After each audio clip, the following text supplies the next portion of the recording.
Me présenter en quelques mots, oui, je suis suisse, de la Neuville, c'est près de Neuchâtel au bord du lac de Vienne. Ça fait une vie que je joue au poker et ça fera bientôt une année que j'ai commencé à le jouer de manière autoproclamée professionnelle. C'est-à-dire que j'ai abandonné le travail, une rupture relationnelle et je me suis dit c'est le moment et j'ai sauté dans le bac. Ouais, ouais, alors au niveau des résultats, tout a commencé très fort.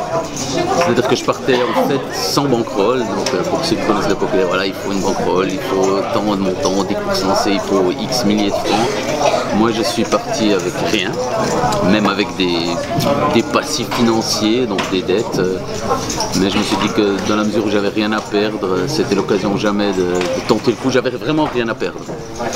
Et voilà, j'ai commencé très rapidement, j'ai fait à Divonne où je fais ma deuxième place entre Hélène et Antoine Goutardo, où miraculé deuxième, où je prends vraiment un paquet d'argent qui m'a permis de me mettre bien financièrement, de régler quelques factures et de continuer l'aventure. À la base, c'était vraiment presque un challenge sur un ou deux mois en fin 2018 et ça s'est donné d'emblée, waouh!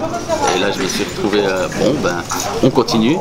C'était toujours un rêve, quelque part dans la tête, ça serait joli de se lancer sur le circuit, on est avec plein de potes, on joue depuis des années, et puis on est toujours là à se dire, ça serait génial mais il faut une conjoncture, enfin une situation vraiment particulière où tout se donne, niveau famille, relationnel, travail, argent aussi.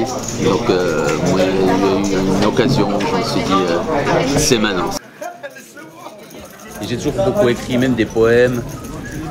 Et par le biais du poker où mon coach, disons, je devais tenir un journal où je note mes émotions, c'est une sorte d'exutoire, ce qui m'embêtait. Alors j'ai commencé à écrire des pavés sur Facebook, bêtement, où j'écris mes émotions à chaud. Je sors d'un tournoi à 2 h du matin, j'ai l'adrénaline qui est à 300 à l'heure, impossible de dormir de toute manière. Alors je me pose au bord de la mer et je commence et je tape.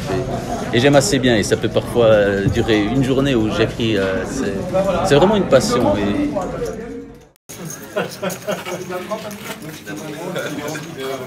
En termes d'émotion, c'est clairement à Cannes ces 3 derniers jours. C'était incroyable. Ce main event, normalement je joue assez, faut pas le dire ça parce que sinon je deviens exploitable, mais je joue assez serré, je joue assez réfractaire au gros risque. Donc étant donné que j'ai pas de sponsor, j'ai pas vraiment de fonds, donc pour moi chaque place ITM, chaque palier, c'est toujours une importance. Donc je vais pas forcément aller jam une main à soi pour aller chercher le top lead au niveau des jetons. Donc je suis très calculateur à ce niveau-là, donc parfois exploitable.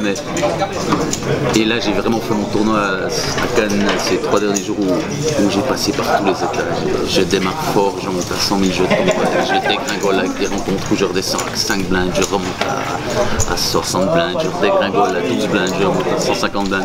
Le day 1 c'était incroyable, c'était vraiment le grand 8 magnifique.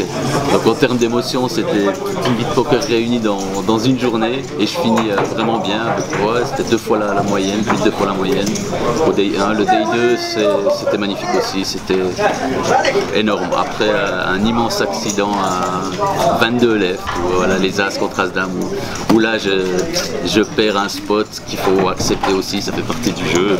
Là j'aurais pu aller vraiment loin. Elle est restée en travers de la gorge, mais j'ai appris à dire ok, good game, GG, et puis voilà. Mais c'était vraiment, alors Cannes pour moi c'était énorme. Ça commençait qu'un satellite gagné, un ITM 10e place au Bounty où je saute encore avec les as, et ce main event sympathique. Vraiment, une très belle expérience.